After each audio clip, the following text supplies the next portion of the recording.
The Right Honourable Chris Hipkins. Thank you, Mr Speaker. To the Prime Minister, does he stand by all of his government's statements and actions? Yes, and in particular I stand by the government's phone away for the day policy, which is so popular with parents and students and schools, and with great feedback from people like the Hornby High School head boy, Kush Patel, who said the ban has helped students focus more academically. Cameron Stone, the principal of Stratford High School in the mighty Whanganui electorate, he said it's an awesome, overwhelming success for us. And Mr Speaker, I have to say I am proud to lead a government that makes the changes that we need to ensure our kids are well set up for a great future, because we're getting our country back on track. Well on. It's worth noting that when you watch this replay on TV, this person speaking is clearly audible with a bit of mumble in the background.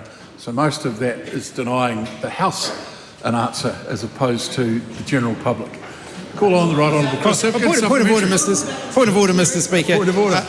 I suspect there would have been a little less noise had half of the government benches not been looking at their phones during the Prime Minister's answer.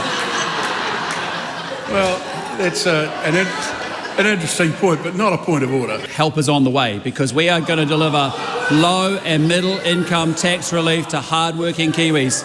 These are the people that the Labour Party used to care about but have long forgotten. Help is on the way to lower middle income New Zealanders doing it tough in a cost of living crisis created by that member's previous government.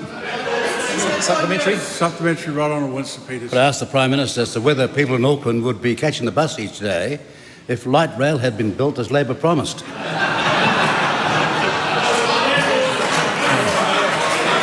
Will the $2.9 billion of tax cuts for landlords result in lower rents, given Trade Me reporting that rents have surged 8.3% since last year? This government is committed to putting downward pressure on rents, and we are bringing the Bright Line test back from 10 to 2 years. We're making sure we restore interest deductibility and we get the balance of laws right between tenants and landlords. But what I'd say to that member is we are not going to see a $170 per week increase in rents as we saw under his administration. Question. So will rents decrease as a result of his government's tax cuts for landlords? The series of actions we're taking in the rental market will put downward pressure on rents. I can tell you there is a series of things that this government is doing to focus on lowering the cost of living and lowering inflation. We've got the Reserve Bank focus on a single target of fighting inflation. We've actually made sure we've introduced our Family Boost policy to give families that are struggling with childhood costs some support and subsidy.